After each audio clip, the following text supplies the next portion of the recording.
At Rome Fiumicino Leonardo da Vinci Airport, travelers are greeted by an amazing experience, as a trip through art and beauty turns the wait for their planes into an opportunity for discovery. Aeroporti di Roma has been welcoming culture and art for years, displaying works that have gradually transformed every corner of the airport into visionary spaces dedicated to expression and stories. Here, art is more than just a detail. It is an invitation to wander and rediscover the deep link between past and present, explore the connection between the great Italian artistic heritage and newer forms of expression. Where do these works take us? What worlds do they reveal? This is Orizzonte, a podcast series developed by Cora Media for Aeroporti di Roma.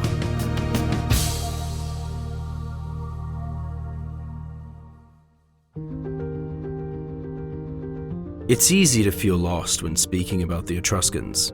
There's always been something shrouded in mystery about this ancient civilization. What we do know about the Etruscans is that they were an ancient population which lived in a large area of Italy since before the Romans, and that their civilization reached its height between the 8th and 5th centuries BC. Almost everything we know about the Etruscans comes from the great necropolises, or cities of dead. But not only.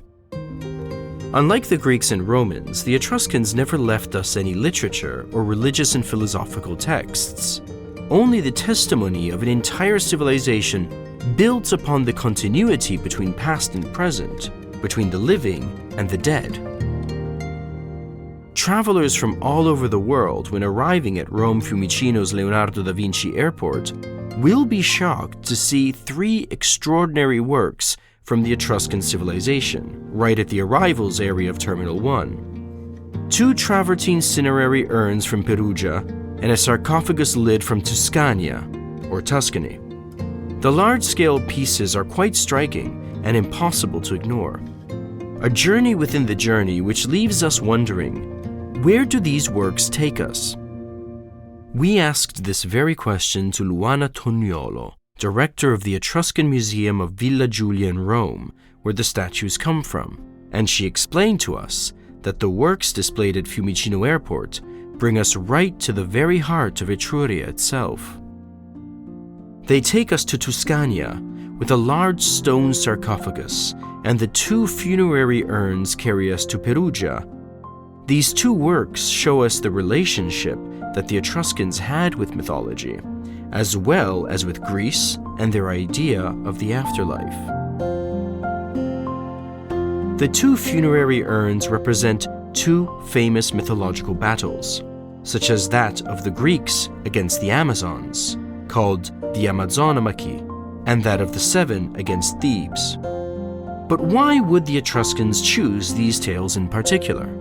Why, for example, the Amazonomachy rather than another?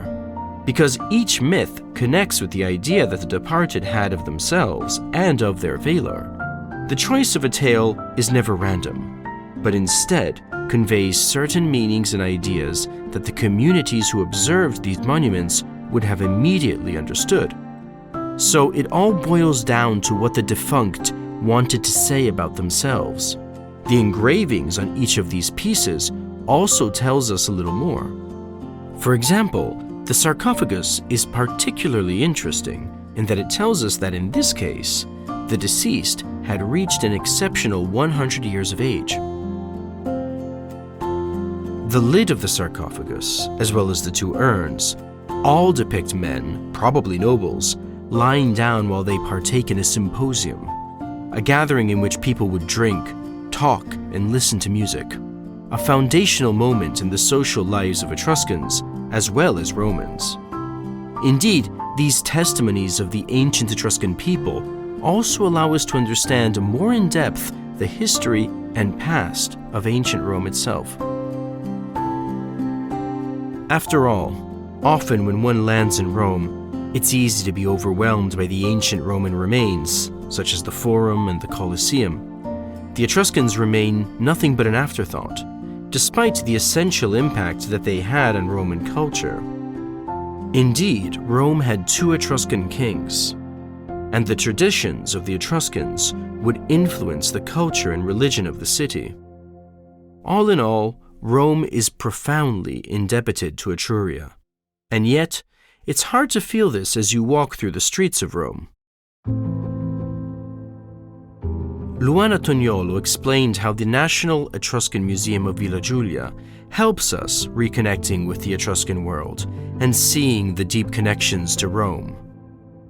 Not only for historical figures such as Tarquinius Priscus, Servius Tullius, and Tarquinius Superbus, but also from an iconographic and artistic point of view.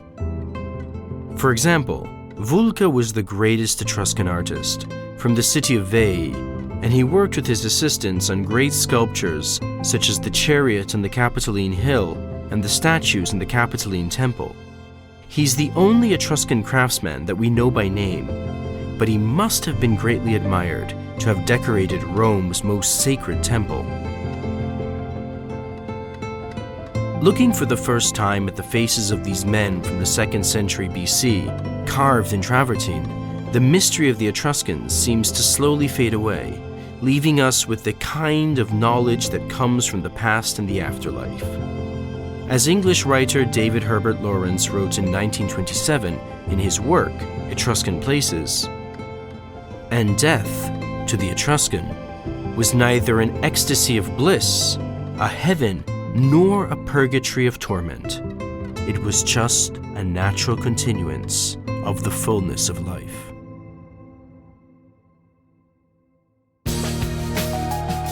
Orizzonte is a podcast series by Cora Media in collaboration with Aeroporto di Roma. Written by Rosella Bettinardi, narrated and adapted by John Vincent Aquilecchia. Editing by Sarah Poma. Sound design by Lucrezia Marcelli. Graphic design by Rebecca Grassi. The project manager is Anna Nenna. The producer is Sabrina Patilli.